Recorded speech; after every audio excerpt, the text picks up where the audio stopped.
Hey everyone, and welcome to this ultimate starting guide of Elden Ring.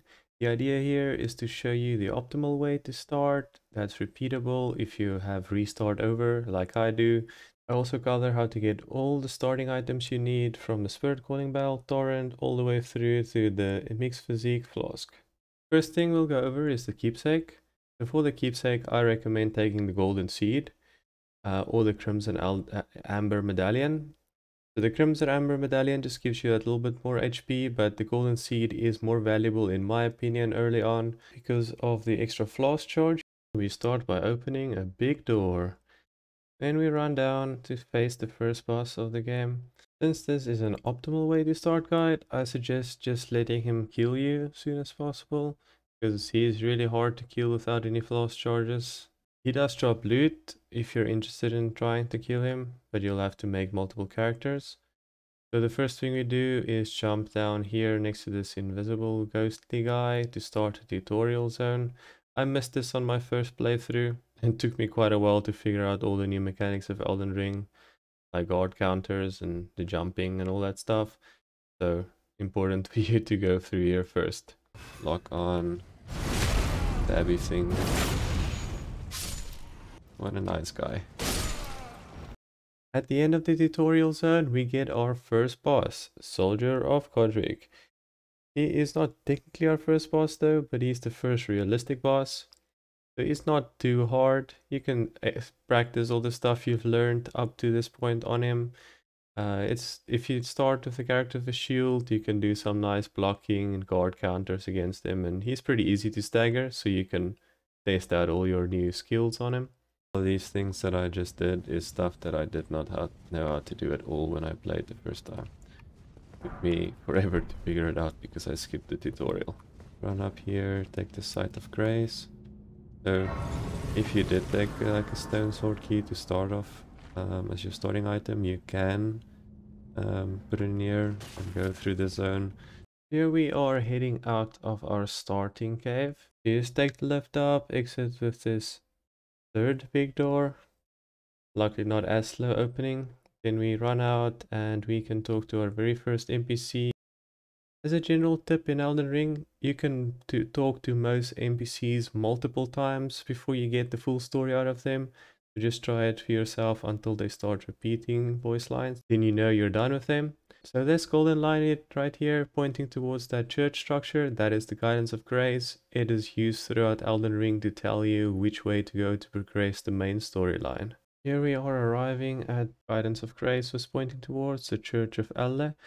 So this is an important site of grace, so make sure you collect this one as you'll be coming back here again a few times.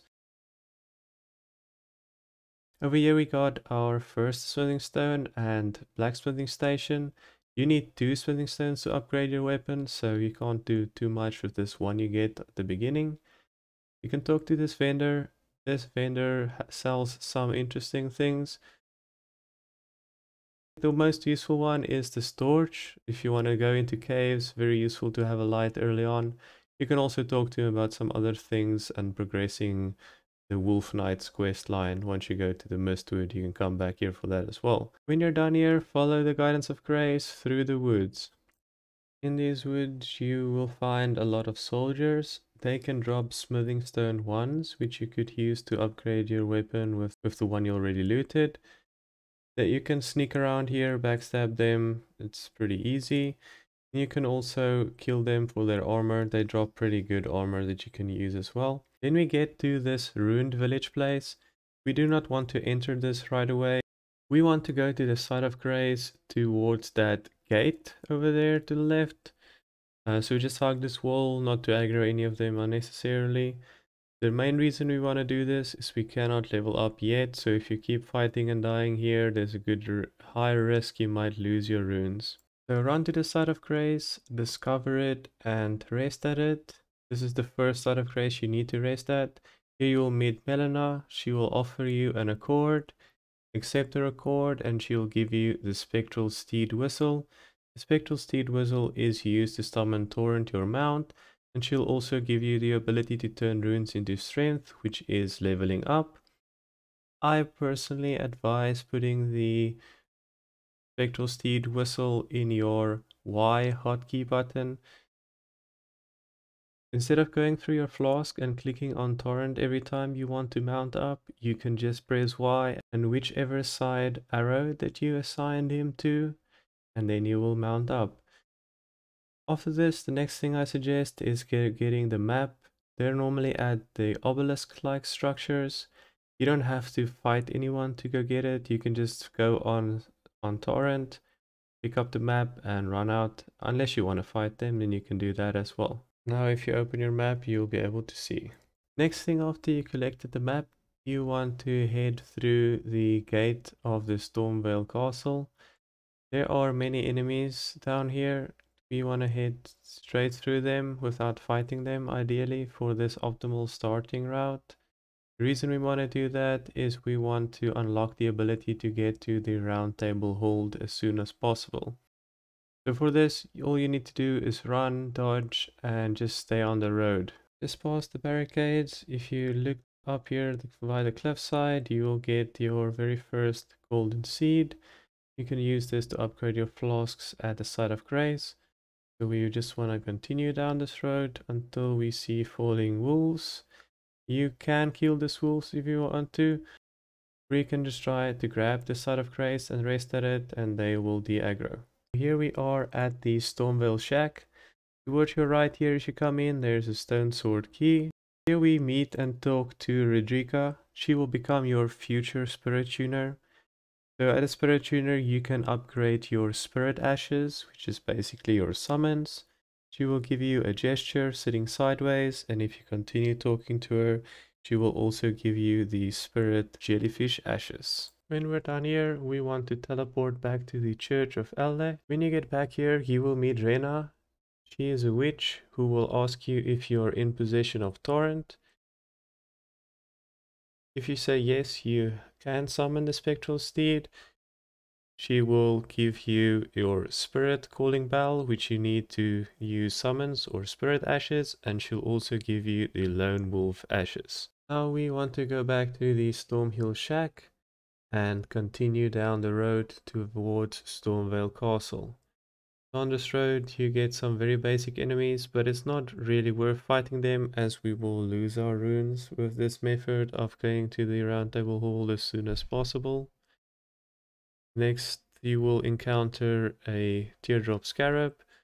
You can kill the scarab and it will give you an Ashes of War if you have more success at hitting it than I did here. This is Wild Strike Ashes of War that you unlock here. Continue down through this barricade. Just take careful the ballista that does some heavy damage and can dismount you. So just duck and dive as you go through here.